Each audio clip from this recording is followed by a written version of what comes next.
Professor Yunus কি আরেক meticulous ডিজাইনের দিকে এগোচ্ছেন? আগামী নির্বাচন কি সত্যি সাজানো পাতানো হতে যাচ্ছে, যে নির্বাচনের মধ্য দিয়ে জামাত বিএনপি সবাইকে ক্ষমতা নেওয়া হবে? ইউনূস একটা ঐক্যবদ্ধ বাংলাদেশ গড়ার জন্য একটা সাজানো নির্বাচন বা পাতানো নির্বাচন করে দিচ্ছেন কিনা, এই প্রশ্ন সামনে এসেছে। ইউনূস সরকারের গতিবিধি নানান কিছু স্পষ্ট করছে, এটা একদম অমূলক নয়। এবং ইন্টারেস্টিংলি, যদি সাজানো পাতানো নির্বাচন হয়েই থাকে, এটা হাইপোথেসিস, এটা প্রমাণ করতে পারবো না আমি, পারিপার্শ্বিক অবস্থা দেখে ধারণা করা যায়, যদি হয়েই থাকে, এখন পর্যন্ত মনে হচ্ছে বিএনপি জামাত কারোই আপত্তি নেই, চরমনেরও আপত্তি নেই, এনসিবিরও আপত্তি নেই। যেহেতু জামাত এককভাবে ক্ষমতায় যাওয়ার যোগ্যতা রাখে, এখন বিশ্ববিদ্যালয়গুলো নির্বাচন দেখলেই বোঝা যায়, কিন্তু বিএনপি নিঃসন্দেহে ষড়যন্ত্র করবে। সেই ষড়যন্ত্র ওভারকাম করে জামাত ক্ষমতায় যেতে পারবে কিনা, এই বিষয়ে জামাতের কনফিডেন্সের ঘাটতি থাকলেও থাকতে পারে। কারণ সরকার না চাইলে কি আদৌ সুষ্ঠু নির্বাচন হয় না। অতএব সরকার না চাইলে জামাত সুষ্ঠু নির্বাচন আদায় করবে কিভাবে? It's very tough. এবং বিএনপি দেখছে যে তাদের অবস্থা তো খারাপ, তারা তো নির্বাচনে 50 থেকে 80 বেশি আসন পাবে না। তো এই জন্যে যদি পাতানো নির্বাচনে সম্মানজনক আসন পায়, যেমন ডাকসু বা ছাত্র সংসদ নির্বাচন যেরকম একটাও পায় নাই, যদি কিছু পায় এটাও তাদের লাভ। এই জন্য বিএনপি পাতানো নির্বাচনের সেকেন্ড হলেও সেটা মেনে নিতে পারে, সম্মানজনক আসনের সেকেন্ড, অথবা এমন সেকেন্ড যে বিএনপি জামাত কেউ সংখ্যাগরিষ্ঠতা পায়নি, সবাই মিলে জাতীয় সরকার গঠন করতে পেরেছে। এবং জাতীয় সরকার টিকিয়ে রাখতে হলে সবার ঐক্য দরকার, কারণ কেউই সংখ্যাগরিষ্ঠতা পায়নি।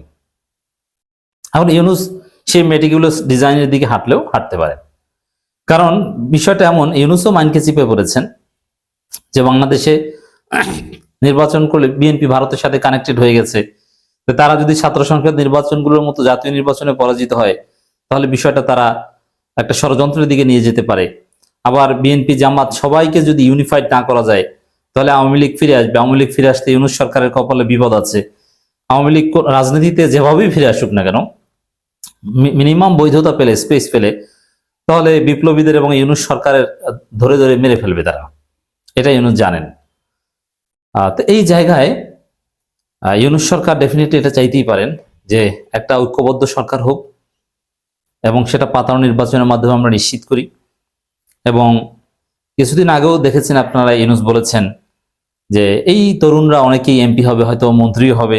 তো এমপি হতে পারে, মন্ত্রী পর্যন্ত কিভাবে বললেন? নিশ্চিত যে জাতীয় সরকারের কথা ইউনূস ভাবছেন যে করে দিয়ে যাবেন, যেটা আমিরে জামাতের মুখ থেকে হয়তো বের হয়েছে, সেই পরিকল্পনার অংশ হিসেবে বলেছেন। এবং এনসিপি জামাতের সাথে জোটে গিয়েছে, এটা হয়তো ইউনূসের পরামর্শে। পারিপার্শ্বিক অবস্থা দেখে এই হাইপোথিসিস এটা একদম ফেলে দেওয়ার মতো নয়, আমি এতক্ষণ যেটা বললাম। তো দর্শক, ইউনূস এমন ভাবে নেতৃত্ব দিচ্ছেন দেশকে, বিএনপি জামাতকে ট্রিট করছেন এবং এক করছেন, এটাও অত্যন্ত তাৎপর্যপূর্ণ।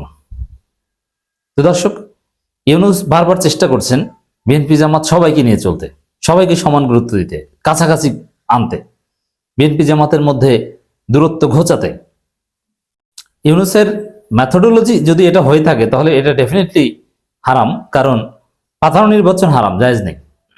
জনগণ যাকে ভোট দিবে তারাই ক্ষমতা আসবে।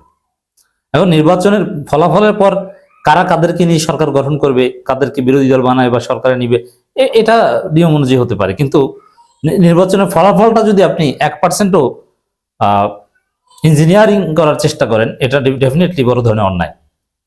কিন্তু ইউনূসের উদ্দেশ্য ভালো। কেন ভালো? একক কোনো সরকার আগামীর বাংলাদেশ পরিচালনা করতে পারবে না, এটা স্পষ্ট কথা। যেমন জামাত যদি 200 আসনও পায়, তার এককভাবে দেশ পরিচালনা করতে গেলেও বারবার ষড়যন্ত্রের শিকার হবে এবং হোঁচট খেতে পারে। কিন্তু পারবে কিভাবে? বিএনপি জামাত সবাই মিলে যদি জাতীয় সরকার গঠন করে পারবে। আর বিএনপির পক্ষে তো সম্ভবই না, কারণ বিএনপি তো ভোটেই জিততে পারবে না, তাদের পক্ষে আবার দেশ চালানো কিভাবে সম্ভব? মানুষ তাদের উপর ক্ষুব্ধ, তাদেরকে পিটিয়ে বঙ্গোপসাগরে পাঠিয়ে দেবে, কারণ বিএনপি মানে চান্দাবাজ, চান্দাবাজদের মানুষ গ্রহণ করবে না। এবং বিএনপির শক্তি নেই, বাস্তবে বিএনপির প্রশাসনিক শক্তি ছাড়া জনগণের শক্তি নেই। বিএনপিকে পেটাতে 10 মিনিটও লাগে না। বিএনপির আছে কিছু প্যাট মোটা, তারুণ্যের শক্তি নেই, তরুণ প্রজন্ম নাই। তরুণ প্রজন্ম যার সাথে শক্তি তার, তরুণ প্রজন্ম এখন জামাত। এই জায়গায় বিএনপি দেশ চালাবে কিভাবে? জামাত বিরোধী দল বিএনপিকে কয়েকদিনের মধ্যে সোজা করে দিতে পারে, ক্ষমতা থেকে নামিয়ে দিতে পারে।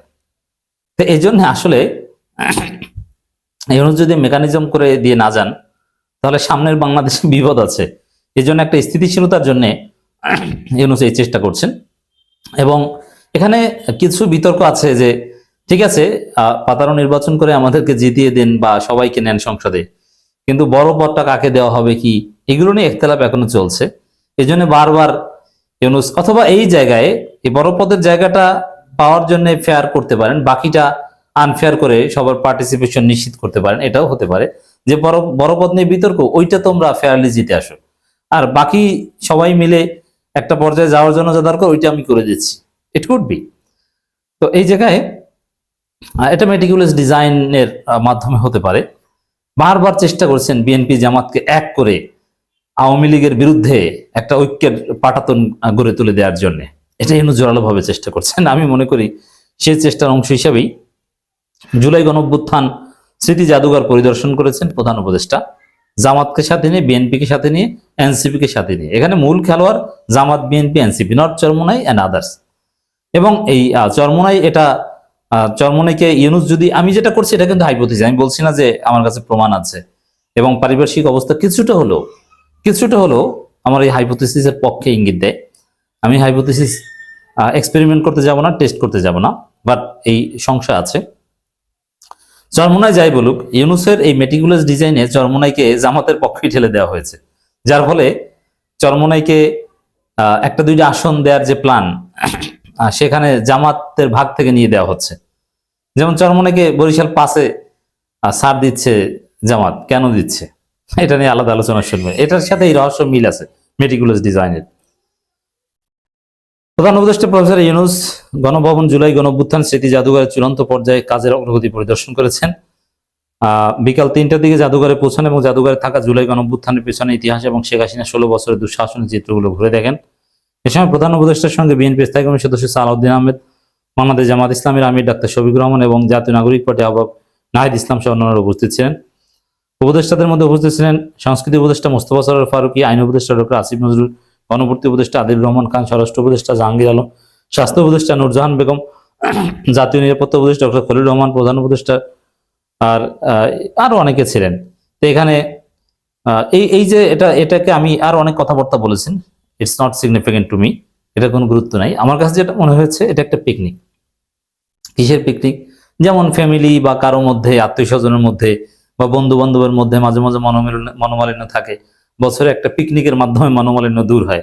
তো এটা একটা পিকনিক টাইপের একটা আয়োজন, সবাইকে নিয়ে একটু বসেছে, গেছে, ঘুরতে গেছে, কাছাকাছি আসো, সামনে একত্রে দেশ চালাতে হবে, তার একটা রিহার্সেল হয়ে থাকতে পারে। তো ইউনূসের কার্যক্রম দেখে বারবার মনে হচ্ছে তিনি মেটিকুলাস ডিজাইনে সব দলকে পার্লামেন্টে নিয়ে একটা আওয়ামী লীগবিহীন জুলাই সনদের ভিত্তিতে একটা জাতীয় সরকার গঠন করে দিয়ে যেতে চাচ্ছেন।